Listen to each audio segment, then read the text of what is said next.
Social network sites, effects on interaction, a discussion of the benefits and drawbacks of new behaviors and norms. Social network sites and applications are prevalent in today's society. They include applications and web services such as Facebook, Twitter, Pinterest, Instagram, and LinkedIn. Depending on the service, users can communicate with one another in different ways, but due to the nature of the platform, this differs from traditional communication. Social media facilitates behaviors and social norms which are different from traditional communication. There are benefits and drawbacks to these new norms. We'll begin by looking at the negative aspects. First, there's the idea of increased dependence on other people. Users become more dependent on others for feedback on any content that they produce. This could be something like needing a response to a text message, or checking back on a website to see if anybody's liked or commented on a photograph. This desire to immediately know what people are thinking can be considered a result of the immediate gratification granted by real-time services such as texting or instant messaging. Related to this is the transient self, where the user is present only when they feel like having an interaction with another person. The user will then disappear whenever they don't feel that the interaction is providing any benefit to them, and this is known as ghosting. Second, there's false representation of identity. This can be done for cruel or harmful purposes, such as catfishing, which is creating a false identity in order to gain some kind of benefit from the person that you deceive. But false representation can also create indirect harm on other users. Certain social network sites allow users to only present whatever information is most flattering to the user, providing a filtered view of the person's life. This is popular on services like Facebook or Instagram, where the user is encouraged to only post the positive things that happen in their life, which can cause feelings of inadequacy in other users who view these false presentations.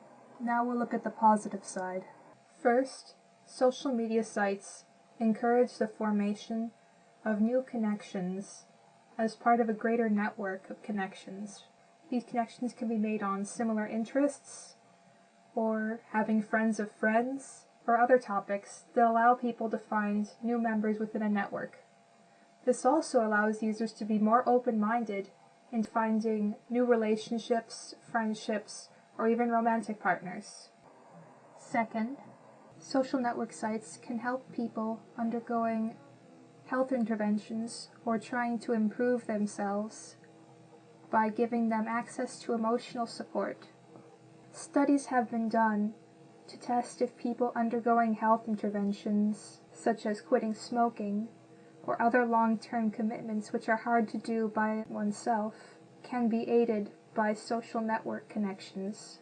One study found that users undergoing an intervention who connected to other users of the same program via social media were more likely to encourage one another and support one another through the process of the intervention, leading to healthier outcomes and more emotional support. Third, social network sites allow users to strengthen weak connections that have been made in the past, as well as to solidify friendships and connections that exist currently. Friendships and connections can become weak because one of the people may move away to a different city, someone may move to a different job, or people may transition from high school to college. Because the user doesn't see the other person on a day-to-day basis, social networks allow the two to connect and still maintain that connection at a stronger level than they would have without the social network. Social network sites also allow users with current strong friendships or connections to be able to solidify that relationship. For example, two friends may really want to get together, but can't due to physical distance or simply having too much work to do.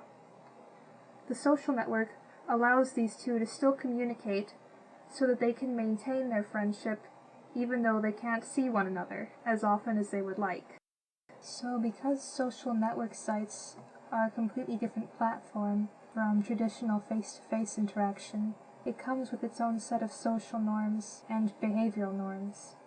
As with all forms of communication, behavioral norms change over time, so it is possible that the norms that we find on social network sites now will not be the same in the future. Therefore, social network sites cannot be considered good or bad.